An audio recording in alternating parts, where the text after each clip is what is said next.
Welcome to another episode of Unlocking the Mind Behind Make More Work Less. Hi, my name is Fong. I'm an entrepreneur, business strategist, real estate investor, speaker, and also a best-selling author. And every single day, I help others unlock the potentials and guide them to succeed.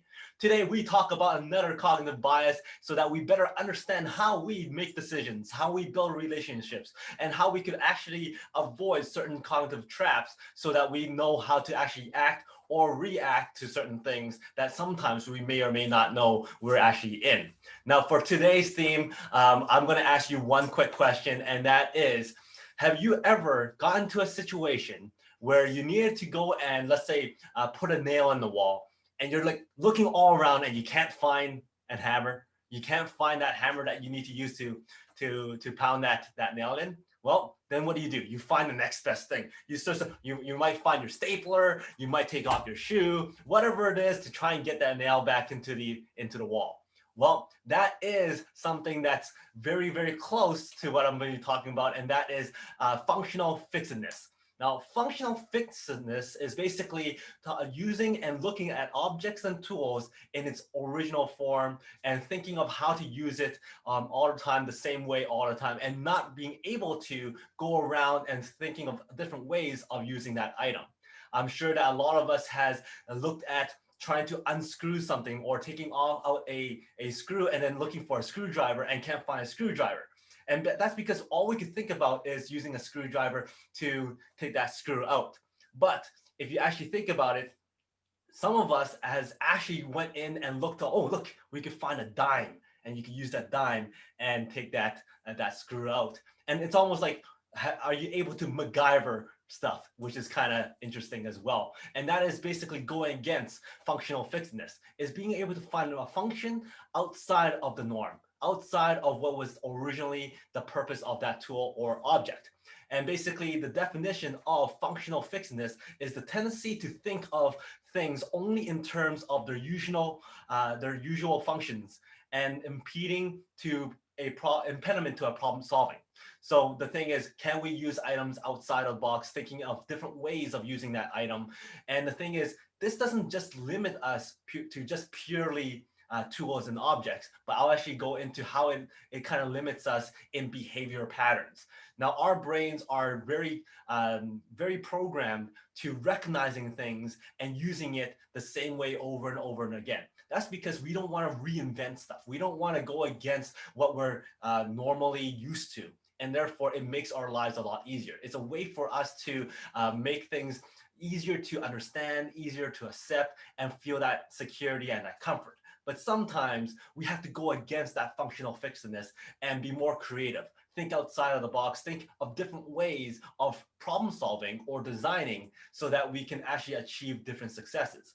Now, the thing is, here, one of the examples of this is there was a test done or a riddle asked, and that is, how do you use a box of pins, a candle, and then also some matches? How do you attach a candle to the wall and then light it up without having it tip over with just these three items?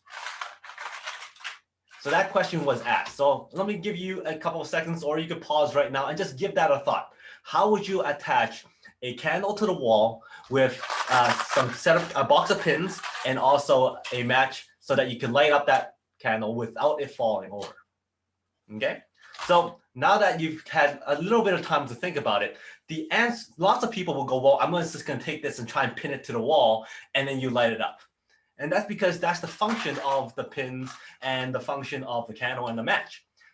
The right answer, or the correct answer, the more functional answer, is to actually separate all the pins from the box and then take the match and kind of melt the bottom of this candle and then put it on top of the box so that the box is now becoming a stand or a little shelf for it, and then pin the box to the wall. And that's how you use all that stuff. Now, the thing is, when this question was asked, a lot of people just think of the pins and they don't think about the box itself. And that's because of functional fixedness. They keep on thinking about just the function of the pins and how to use it and disregard the box completely. And the thing is, a lot of people who are very creative come up with different ways of using day-to-day items for different functions. So for instance, I don't know if you've done this, but for sure I have. And that was, I couldn't find an eraser anywhere and I need to do some erasing. And the thing is, the closest thing I could find was an elastic band. So I took that elastic band, I wrapped it around my fingers, and I used it as an eraser. That is going against functional fixedness. How do you make straight lines with a ruler? And I'm not talking about drawing a line, but I would actually use a ruler to go and rip paper so that it comes out cut like a straight line. It's not as good as having scissors, but if I don't have scissors, I could use a ruler to rip a straight edge. And it only works with straight edges. But that's another function of a ruler that not people would actually use a ruler for. And if you search online and go on Facebook, I'm sure you can find so many different things, different hacks of everyday items that people are very creative on using those items as a different function and to serve a different purpose and to achieve different successes.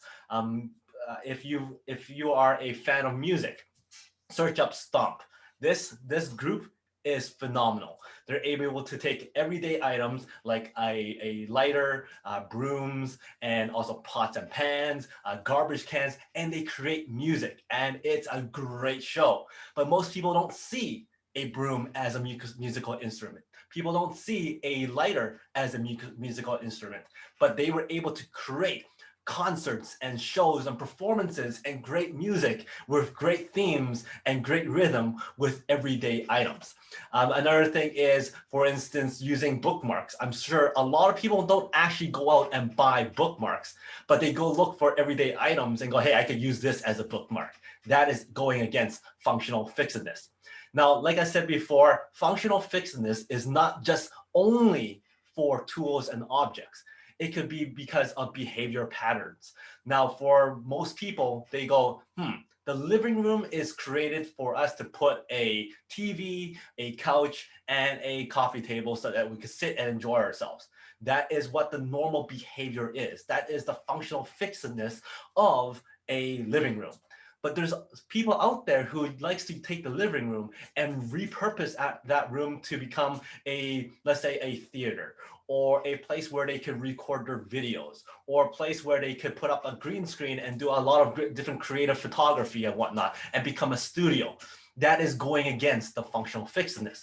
Now, another very common thing is weekends, Friday nights and Saturday nights, based on functional fixedness of normal masses of behavior patterns. That is the night for everybody to go out and relax, have fun, stay out late and party and just hang out and all that great stuff. But some people like to take that opportunity to catch up on things they weren't able to complete, or to get ahead, or to create their business, or to create entrepreneurship and different products so that they can move on and use that time more productively for what they want to achieve and accomplish in their lives. So that is going against the norm. So how do we go against the functional fixedness? And there's three main things that you can use. For instance, with regards to tools and objects, number one is to break things apart. Look at the item or the object in its original form and breaking it down all the way down to its components. So for instance, when we look at a candle, what is a candle? It's a string and a whole bunch of wax that's surrounding it when you break it down. When you look at a table, when you break that down, what do you get? Well, you get 4 legs, you get a whole bunch of screws, you get a tabletop and all that stuff. So once you break things down to its components, you can realize that you may be able to break that down and utilize it for something else.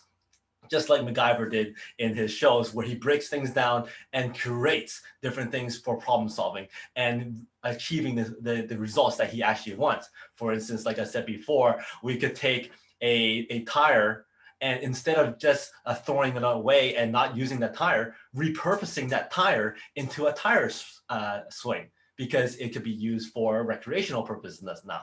So that is how you can break things down into its components and figuring out, hey, how can I use this for something else? The second thing is to avoid the reuse of its purpose. So if you look at a hammer, instead of just using it to hammer things in, what else can it be used for? And you can start thinking about, well, it has some weight to it.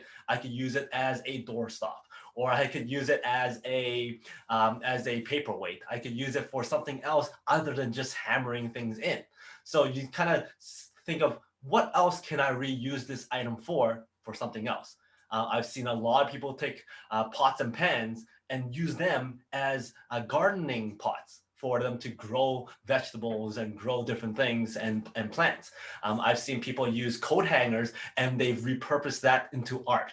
I've seen people take a whole bunch of pens, take out the ink and create a chandelier. So again, not using it for its original purpose, but reusing it for something completely different. If you start asking yourself those questions, you'll be able to open up that creativity mindset of yours that's hidden away sometimes. And the last thing is how you might be able to kind of multitask.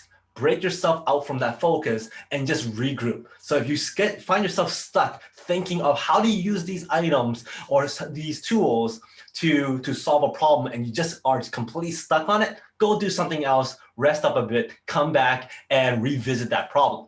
Now, these are for tools and objects and how to repurpose, how to use them and use your creativity to go against the functional fixedness. Now, how do we go against functional fixedness when it comes to behavioral patterns? Well, when it comes to, let's say, not working on weekends and not hanging out and having fun and just partying on the weekends, you might be able to surround yourself with other like-minded individuals, just like yourself, who is willing to be driven and achieve different successes and work hard, because everybody else will be thinking the same thing, and they'll be going against the norm, which would be the functional fixedness of that timeline. Maybe also you can just question yourself again and again and see, hey, is this the right decision I want to make? And if I make this decision, is there another choice that I can actually make instead of this choice that I'm making right now?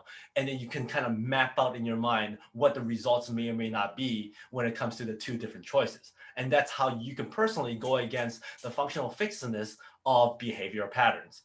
So that is functional fixedness as a whole. And I'm sure everybody has experienced it. I'm sure everybody has gone against it time and time and again, especially when it comes to finding a hammer and you can't find it, or finding a screwdriver and you can't find that. So I'm sure I've done it many, many times, and I've found myself coming up with different creative ideas.